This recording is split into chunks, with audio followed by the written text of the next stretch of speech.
আসসালামু আলাইকুম। স্বাগতম জানাচ্ছি বিবিসি নিউজ আন্তর্জাতিক সংবাদে। শুরুতেই সংবাদ শিরোনাম, এরপর বিস্তারিত। হরমুজ প্রণালী নিয়ে ফের সতর্ক বার্তা দিল ইরান।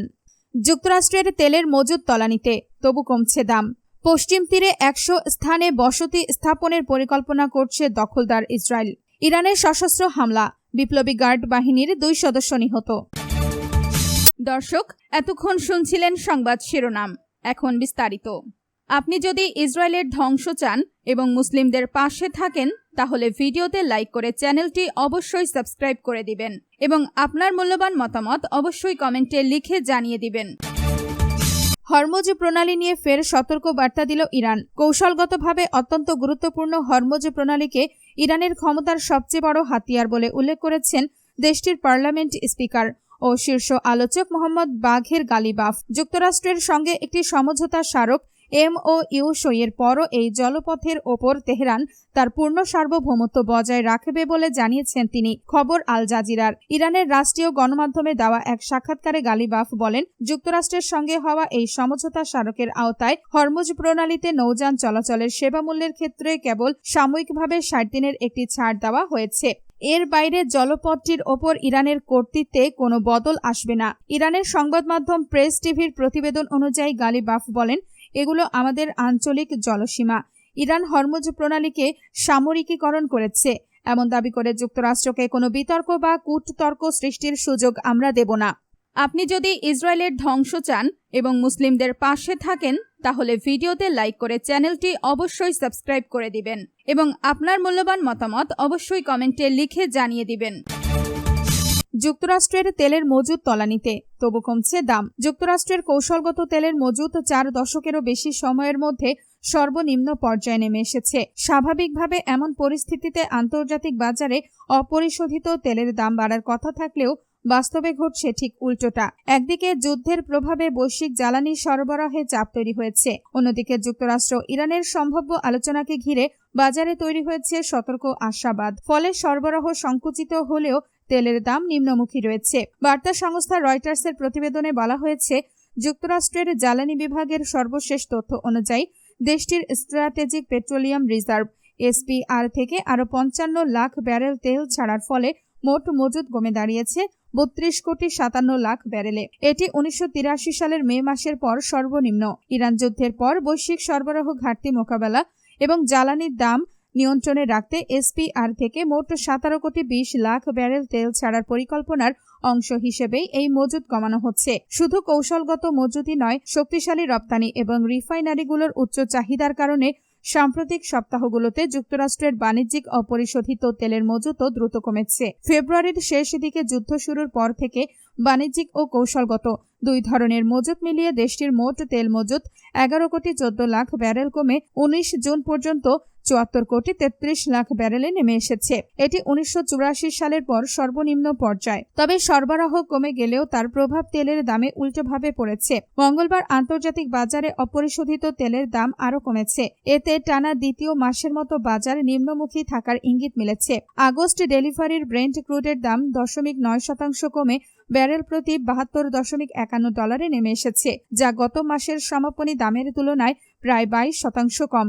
একই সময়ে যুক্তরাষ্ট্রের ওয়েস্ট টেক্সাস ইন্টারমিডিয়েট WTI অপরিশোধিত তেলের দাম 0.6% কমে ব্যারেল প্রতি $70.36 দাঁড়িয়েছে। মে মাসের শেষের তুলনায় WTI এর দাম কমেছে প্রায় 19%। বাজার বিশ্লেষকদের মতে এই মূল্য পতনের প্রধান কারণ সম্ভাব্য ভূ-রাজনৈতিক উত্তেজনা প্রশমনের প্রত্যাশা। 4 মাস ধরে চলা সংঘাতের মধ্যে কাতারের দোহায় যুক্তরাষ্ট্র ও ইরানের সম্ভাব্য আলোচনা এবং হরমুজ প্রণালীতে তেল পরিবহন স্বাভাবিক হওয়ার আশাবাদ বিনিয়োগকারীদের মনোভাবে ইতিবাচক প্রভাব ফেলছে। KCM ট্রেডের প্রধান বাজার বিশ্লেষক টিম ওয়াটারার বলেন, বাজার এখনো পুরোপুরি স্বস্তিতে ফিরেনি, তবে উত্তেজনা কমার বাস্তব ইঙ্গিতের অপেক্ষায় রয়েছেন বিনিয়োগকারীরা। এদিকে ইরান জানিয়েছে, ওমানের সঙ্গে হরমুজ প্রণালীতে জাহাজ চলাচলের পথ পুনর্নির্ধারণ নিয়ে আলোচনা শুরু হবে। তবে একই সঙ্গে তেহরান স্পষ্ট করেছে আগামী কয়েকদিনের মধ্যে যুক্তরাষ্ট্রের সঙ্গে কোনো আনুষ্ঠানিক বৈঠকের পরিকল্পনা নেই। অন্যদিকে বিশ্বের সবচেয়ে বড় অপরিশোধিত তেল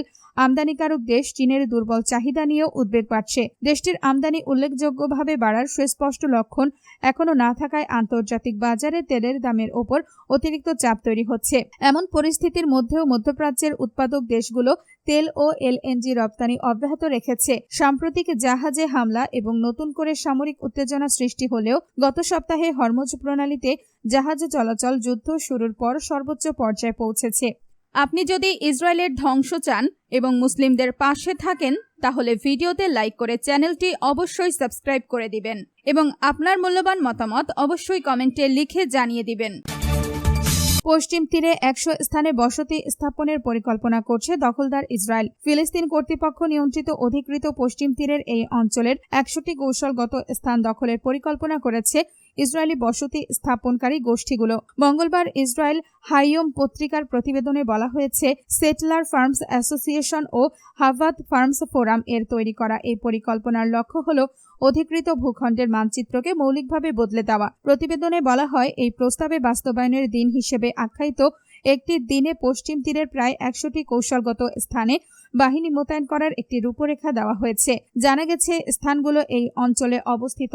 1995 সালের অসলো 2 চুক্তি অনুযায়ী এই অঞ্চলটির প্রশাসনিক ও নিরাপত্তার নিয়ন্ত্রণ ফিলিস্তিন কর্তৃপক্ষের হাতে রয়েছে। পত্রিকাটির মতে, পরিকল্পনাটি ইসরায়েলি সরকারের মন্ত্রী এবং প্রধানমন্ত্রী বেনিয়ামিন নেতানিয়াহুর ঘনিষ্ঠ ব্যক্তিদের কাছে উপস্থাপন করা হয়েছে এবং এতে ফিলিস্তিনের প্রধান শহরগুলো অন্তর্ভুক্ত রয়েছে বলে উল্লেখ করা হয়েছে। প্যালেস্টাইন লিবারেশন অর্গানাইজেশনের PLO অধিভুক্ত অ্যান্টি ওয়াল অ্যান্ড সেটেলমেন্ট কমিটির সভাপতি মুয়াইয়াদ শাবান এই প্রস্তাবটিকে অধিকৃত পশ্চিম তীর সংযুক্ত করার ক্ষেত্রে ইসরায়েলের একটি বিপজ্জনক পদক্ষেপ হিসেবে বর্ণনা করেছেন। তিনি দাবি করেন, এটি অবৈধ বসতি স্থাপনকারী গোষ্ঠীগুলোর কোনো স্বাধীন উদ্যোগ নয়, বরং এর মধ্য দিয়ে ডানপন্থী ইসরায়েলি সরকারের অনুসরণ করা বৃহত্তর নীতিরই প্রতিফলন ঘটেছে।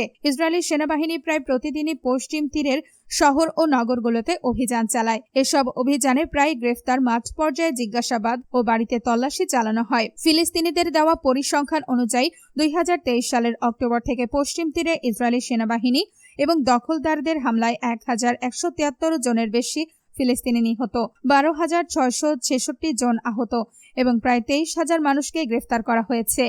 আপনি যদি ইসরায়েলের ধ্বংস চান এবং মুসলিমদের পাশে থাকেন তাহলে ভিডিওতে লাইক করে চ্যানেলটি অবশ্যই সাবস্ক্রাইব করে দিবেন এবং আপনার মূল্যবান মতামত অবশ্যই কমেন্টে লিখে জানিয়ে দিবেন। ইরানের সশস্ত্র হামলা, বিপ্লবী গার্ড বাহিনীর 2 সদস্য নিহত। ইরানের পশ্চিমাঞ্চলীয় কেরমানশাহ প্রদেশে বন্দুকধারীদের হামলায় দেশটির Islamic revolutionary guard corps IRGC এর 2 সদস্য নিহত হয়েছেন। এ ঘটনায় আরও 2 সদস্য আহত হয়েছেন। মঙ্গলবার 30 জুন রাষ্ট্রীয় সংবাদ প্রচার মাধ্যমের বরাত দিয়ে এই তথ্য জানিয়েছে বার্তা সংস্থা আনাদোলু। প্রতিবেদনে বলা হয়েছে, সোমবার 29 জুন সন্ধ্যায় ইরাক সীমান্তবর্তী কেরমানশাহ প্রদেশের পাবেহ কাউন্টিতে এই হামলার ঘটনা ঘটে। IRGCর জনসংযোগ দপ্তরের এক বিবৃতিতে জানানো হয়, অজ্ঞাত পরিচয় হামলাকারীরা একটি বাড়ির প্রবেশ পথে অতর্কিত গুলি চালালে হতাহতের এই ঘটনা ঘটে। IRGC এই ঘটনাকে কাপুরুষোচিত ও বিশ্বাসঘাতকতাপূর্ণ সন্ত্রাসী হামলা হিসেবে বর্ণনা করেছে। নিহত 2 ব্যক্তি স্থানীয় IRGCর সদস্য ছিলেন, তবে নিরাপত্তাজনিত কারণে এখনও তাদের পরিচয় প্রকাশ করা হয়নি। হামলায় আহত আরও 2 সদস্য চিকিৎসাধীন রয়েছেন।